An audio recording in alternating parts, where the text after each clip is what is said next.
কারসাজির মাধ্যমে পছন্দের ঠিকাদারি প্রতিষ্ঠানকে দেয়া হয় কাজ, আবার কাজ না করে আত্মসাৎ করা হয় সরকারি টাকা।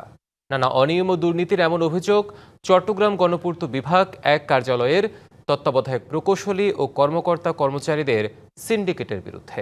তবে সিন্ডিকেটের অনিয়ম ও দুর্নীতি নিয়ে একাধিক তদন্ত কমিটি করা হলেও কোনে এক অদৃশ্য কারণে কোনো কমিটি পায়নি অনিয়মের প্রমাণ। চট্টগ্রামের মাদকদ্রব্য নিয়ন্ত্রণ অধিদপ্তর ভবনের কাজের দরপত্র প্রকাশ হয় গেল বছরের জুনে। প্রাক্কলিত ব্যয় থেকে 10% কমে ওটিএম বা উন্মুক্ত দরপত্র পদ্ধতিতে 8 লাখ টাকার কাজ পায় ঢাকার ঠিকাদারি প্রতিষ্ঠান মাদার বিল্ডার্স। তবে প্রতিষ্ঠানটির স্বত্বাধিকারী জানান, গত কয়েক বছরে তার প্রতিষ্ঠান কোনো কাজই করেনি। না, আমাদের খুব বেশি কাজ ওখানে নাই। ওটা 2টা কাজ থাকলেও থাকতে পারে, সেটা অনেক আগে এখন এই যে 1 বছর 2 বছর 3 বছর এরকম হতে পারে। চট্টগ্রাম মেডিকেল কলেজের কান্তা হোস্টেলের 18 লাখ টাকার কাজ উন্মুক্ত দরপত্র পদ্ধতিতে পান পঞ্চগড়ের শেখ ট্রেডার্স। অভিযোগ রয়েছে, প্রতিষ্ঠানটিকে কাজ দিতে 31 জনের মধ্যে 19 জনকেই নন রেসপন্সিভ করা হয়। শুধু তাই নয়, চট্টগ্রাম মেডিকেলের 5,76 লাখ টাকার ক্যান্সার ভবনের লিঙ্ক করিডোরের কাজ 2 বার পুনর্মূল্যায়ন করে 2 দফায় 27 জনকে বাদ দিয়ে পছন্দের ঠিকাদারকে দেয়া হয় কাজ।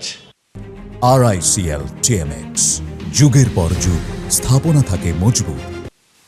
এছাড়া চট্টগ্রাম মেট্রোপলিটন পুলিশ সিএমপির কাজে রিটেন্ডার, ওটিএম টেন্ডার দীর্ঘ সময় ধরে আটকে রেখে পুনর্মূল্যায়ন সহ দরজা, টাইলস, লিফট সহ যাবতীয় পণ্য কিনতে বাধ্য করা হয় পছন্দের ব্যক্তি থেকে। সুবিধা দিচ্ছে ওনাদের থেকে, উনি এভাবে টাকা নিচ্ছে, এটা শুনছি। 8% হোক 10%ও শুনছি আমি। আর এসব অনিয়ম সাবকন্ট্রাক্টের নামে টেন্ডার বাণিজ্য সহ নানা অভিযোগের তীর তত্ত্বাবধায়ক প্রকৌশলী জাকির হোসেনের দিকেই। ঠিকাদাররা তার বিরুদ্ধে গণপূর্ত সহ মন্ত্রণালয়ে চিঠিও দিয়েছেন। প্রায় 2-3-4 লক্ষ টাকার ফর্ম কেনার পর যদি একটা কাজ ছোট পাই, ওরা অবশ্যই বলে, এসরা বলে আমরা কাজগুলি করে ফেলেছি, আপনারা আমাদের সাথে সেই সমঝোতা করেন। লাগাতার উনি দুর্নীতি, এরপর পার্সেন্টেজ, এরপর ওনার পছন্দনীয় লোক না হলে ওনাদেরকে বিভিন্নভাবে হয়রানি করতেছে। তবে অভিযুক্ত তত্ত্বাবধায়ক প্রকৌশলীর সাথে কথা হলে জানান ভিন্ন কথা। বলেন, দরপত্রে অংশগ্রহণকারীর দেয়া তথ্য ত্রুটিপূর্ণ থাকলে তা বাতিল করা হয়।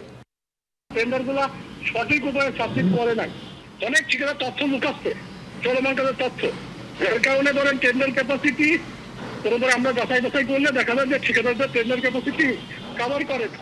সিন্ডিকেট চক্রের কারসাজিতে গণপূর্ত বিভাগ এক কার্যালয়ে দীর্ঘদিন ধরে অনিয়ম চলে আসলেও নেওয়া হয়নি কোনো ব্যবস্থা।